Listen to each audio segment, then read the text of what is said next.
जब ट्रांसफार्मर में सप्लाई दी जाती है तो according to Faraday EMF induce होगा और ईएमएफ फ्लक्स लाइन भी जनरेट करेगा। इसके अलावा जो ट्रांसफार्मर की कोर है उसमें सर्कुलेटिंग करंट भी जनरेट होगा और इस सर्कुलेटिंग करंट को एडी करंट बोलते हैं, जिसकी हमें बिल्कुल भी जरूरत नहीं है।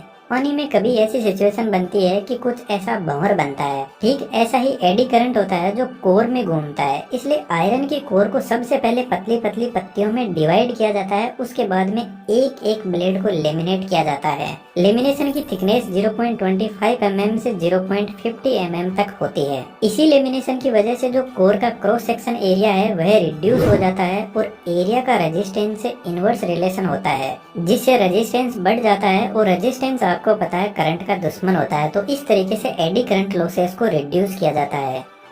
पावर ट्रांसफार्मर में जो आयरन की कोर होती है वह एक्चुअल में cold rolled green oriented silicon steel की बनी होती है, जो हिस्टैरिसीस लॉसेस को रिड्यूस करती है। हिस्टैरिसीस लॉसेस मैग्नेटिक फील्ड की डायरेक्शन बार बार चेंज हो रही है, इसी की वजह से इंड्यूस होते हैं। और आपको पता है जो ट्रांसफार्मर में हमिंग नॉइज सुनाई देती है वह इसी मैग्नेटिक फील्ड के बार बार चेंज होने की वजह से सुनाई देती है, जिसको मैग्नेटोस्ट्रिक्शन बोलते हैं। इस मैग्नेटोस्ट्रिक्शन की वजह से ट्रांसफार्मर की कोर एक्सपेंड और कॉन्ट्रैक्ट होती है, जो एक हमिंग नॉइज जनरेट करती है।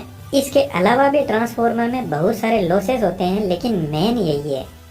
ट्रांसफार्मर में ठीक ऐसी ही 3 वाइंडिंग होती है 3 फेज के लिए, लेकिन जब हम प्रैक्टिकल ट्रांसफार्मर को देखते हैं तो उसमें आयरन की कोर कुछ ऐसी होती है 3 फेज सिस्टम के लिए, जिसमें सबसे पहले हर फेज के लिए प्राइमरी वाइंडिंग को सेट किया जाता है। यदि स्टेप अप ट्रांसफार्मर की बात करें तो प्राइमरी वाइंडिंग में कम टर्न्स होते हैं और वोल्टेज कम और करंट ज्यादा होता है, तो यहाँ पर काफी थिक कॉपर वायर काम में लिए जाते हैं। यह कॉपर वायर कम्प्लीटली इंसुलेटेड रहते हैं। प्राइमरी वाइंडिंग के ऊपर सेकेंडरी वाइंडिंग को तैयार किया जाता है। दोनों वाइंडिंग के बीच में कोई भी इलेक्ट्रिकल कनेक्शन नहीं होता है। पावर ट्रांसफर इंडक्शन प्रोसेस के थ्रू ही होती है।